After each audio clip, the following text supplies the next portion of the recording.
Hello friends, this is Abhishek here. Welcome to my channel Abhishek Tech Talk. So in the last lecture, we have learned about how to create developer edition org. So today we will learn about what are the different orgs available in Salesforce. So we have developer org, sandbox and production org. There are other different scratch org, like other different org as well, but the main thing is to learn like why Sandbox is used in any Salesforce project. What is production org? So these are the main key topics of orgs. So what is developer org? Basically a free Salesforce environment used for learning, development and testing, not connected to business data. Okay, it is not. It does not have any like real data. It is only used to learn. We will do all the practice on this org only. Like in the future we will create apex class, flows, approval process, so all the things we will create in this org only. Okay, and creation process we have already watched in the last video. So now, what is Sandbox? So Sandbox is a copy of production org used for development, testing, and training without affecting real live data. Okay, so production org have live data, like real business data. So we do all the development, testing, and training work in Sandbox only, so that the real data and live data not affected by development or testing or training. So production org definition is the live Salesforce environment where actual business users work and real data is stored. Now Sandbox have different types, okay, and they have different prices as well. So what is Sandbox and types of Sandbox? So Sandbox is in Salesforce is a copy of production environment used for development, test and training without affecting real data or user. Now we have four types of Sandbox. Okay, developer Sandbox, developer pro Sandbox, partial copy Sandbox, and full copy Sandbox. So developer Sandbox is basically we will get free of cost when we like purchase any plan from Salesforce. Okay, so like there is no additional license required for developer Sandbox.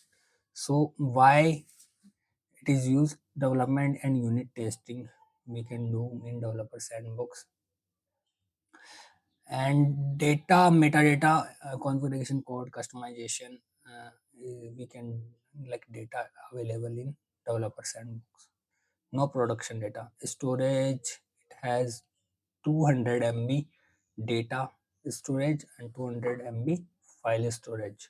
Refresh time, it has 1 day, and copy option is metadata only. Okay, we can copy only metadata in this Sandbox. Best for individual user working on code and configuration changes. Okay, and like this it is included in enterprise edition and above. So with like with different editions we will get developer Sandbox by default. Now the time is to learn about developer pro Sandbox. So it is also similar to, but only the differentiate is like storage. Okay, so it is also used for development, testing, integration. Data included metadata only by default, or can be used sample data. Storage limit is 1 GB, 1 GB for file storage, and refresh time also the same as developer org. Sorry, Sandbox. Refresh time is also one copy option metadata or metadata with sample data.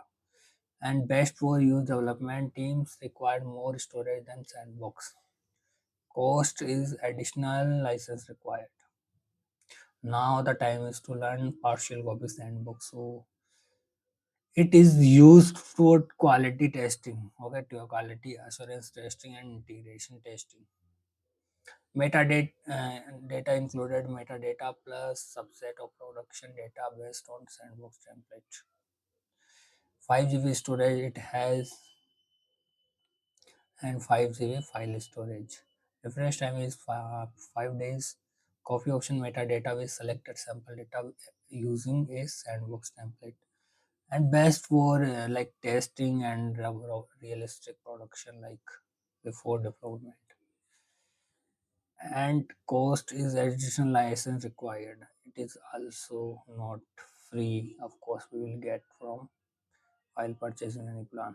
So we have to pay like additional for this sandbox. Now the last one is full copy sandbox. So full copy sandbox is like it is identical copy of your production or all the data it has. So why we use this sandbox basically? It is used for performance testing, load testing, staging, user acceptance testing. Okay, UAT. Data included complete copy of production, metadata, and data. Storage limit also the same as production org and not 29 days interval. Refresh time. Copy option full copy of your production data and metadata. And best for production staging, performance testing, training, and final UAT. Cost effective also additional. It is like very costly. So these are the different types of sandbox. So according to the business requirement, we will purchase sandbox. Now the last topic is to life cycle of Salesforce application. So basically, first of all, we gather the requirement of Salesforce application. Then we start development in sandbox. Then we do unit testing, code review, then QA testing, then UAT, then finally we do production deployment. Okay, so this is the life cycle for Salesforce application. So I hope this video helpful for you. I will add this PDF link in the description box so you can access from there. And please subscribe this channel and share it with your friends and your family, your colleague. Okay, so thank you for watching this video, guys.